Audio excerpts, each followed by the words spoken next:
Welcome back to the Department of Reason. Today we're asking, is this really the best of all possible worlds? Professor Pangloss says yes. War, disease, earthquakes, all for the best. Suffering, starvation, shipwreck, necessary. But not everyone's convinced. In Candide, Voltaire tells the story of a young man whose world falls apart again and again, while his teacher insists everything is perfectly fine. So how does Voltaire turn that story into a powerful argument?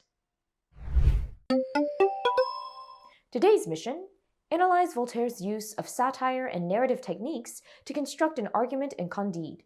Grab your guided notes and let's get to it.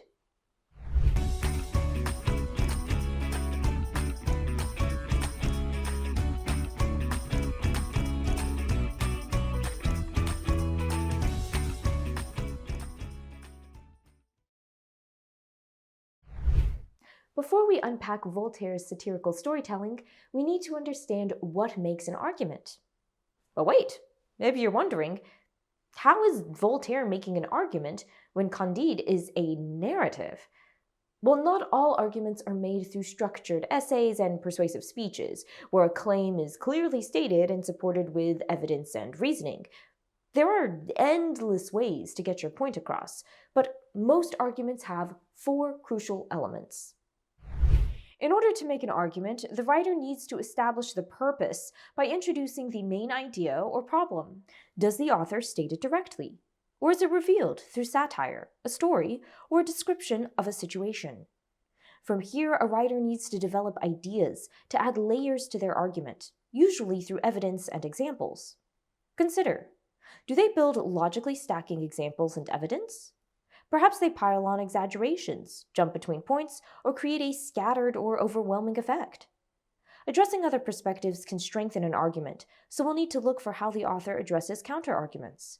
Do they introduce them and logically knock them down?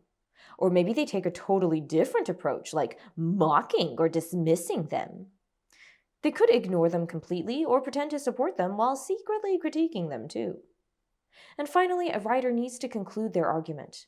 Look for how the writer brings the argument to a close. Is there a clear solution? A call to action? An ironic punchline? A shrug or sense of unresolved questioning?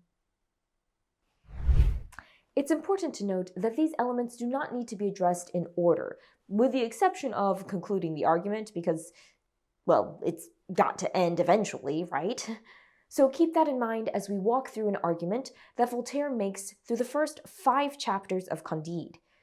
Let's think back to how Voltaire opens his novella, with Pangloss's central belief that we live in the best of all possible worlds, and that everything that happens, no matter how tragic or unjust, is for the best. Now, this is not Voltaire's belief. It's the belief he's targeting. In satire, authors don't always state their argument up front the way they would in an essay. Instead, they often introduce a flawed or extreme belief, like Pangloss's blind optimism, and spend the rest of the story revealing why it doesn't hold up. Voltaire uses this setup to craft his argument, that blind optimism is not only unrealistic, but delusional. So even though Pangloss is the one talking, Voltaire is already making his point. This is how he establishes his purpose, by spotlighting the idea he wants us to question. How might putting Pangloss's belief on display before criticizing it affect the audience's reaction?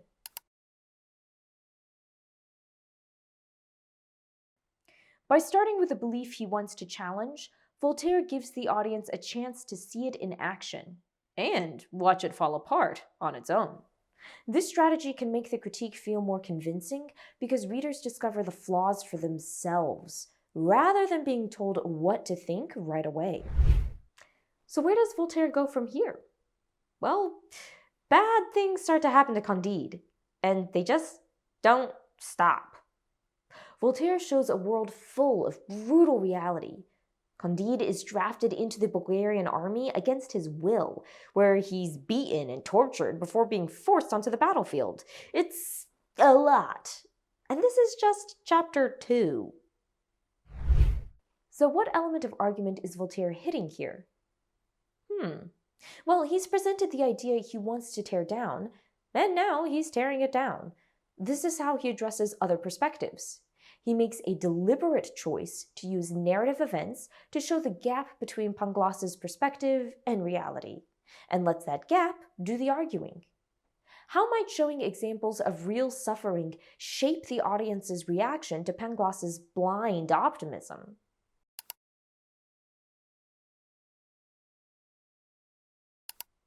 This approach makes the audience see the flaws for themselves. Voltaire doesn't directly tell us Pangloss is wrong.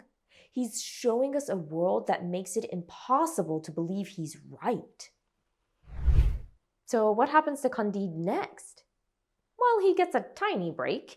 He's able to save himself and escape from the Bulgarian army, but he has to resort to begging.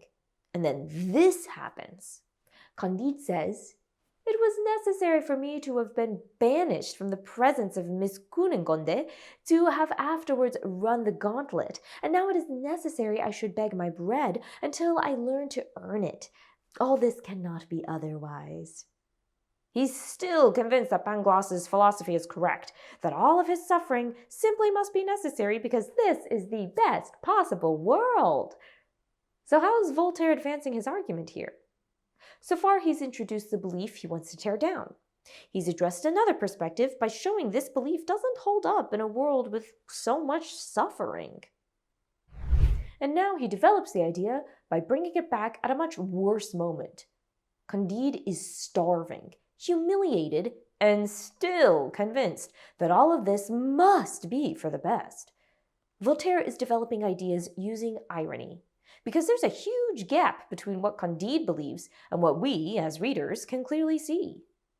That contrast between belief and reality makes the logic of Pangloss's philosophy seem not just wrong, but completely absurd.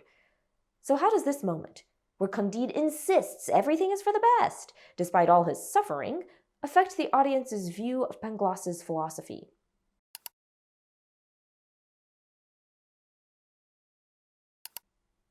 The audience sees how bad things really are, so Candide's blind faith and optimism feels ridiculous.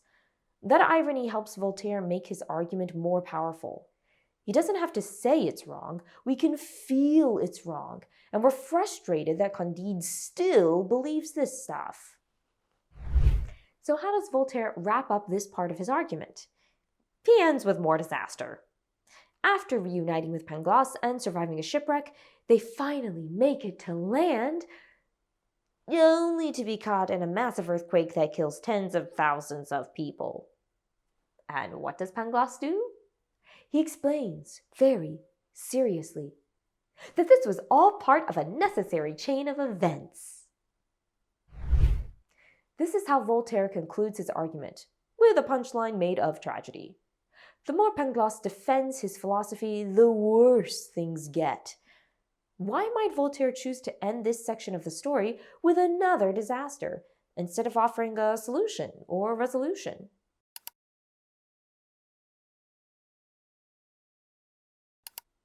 In order to make it even harder to take Pangloss's ideas seriously, Voltaire leaves Candide's world in devastating chaos. It's a conclusion built on irony, not comfort, and it drives the argument home by showing just how far removed Pangloss's blind optimism is from reality. So let's review how Voltaire builds his argument in Candide. First, he establishes purpose by introducing the belief he wants to challenge. Then he addresses that belief by showing how the real world contradicts it. He develops his ideas using irony, pushing that belief into more extreme situations until it falls apart. And finally, he concludes with more disaster, leaving us with a satirical punchline that drives the argument home. In your lesson materials, you'll explore more of Candide and practice identifying how structure helps shape meaning. Satire might feel chaotic, but underneath the wild events and absurd explanations, there's a clear structure and a sharp critique. Hey, hey.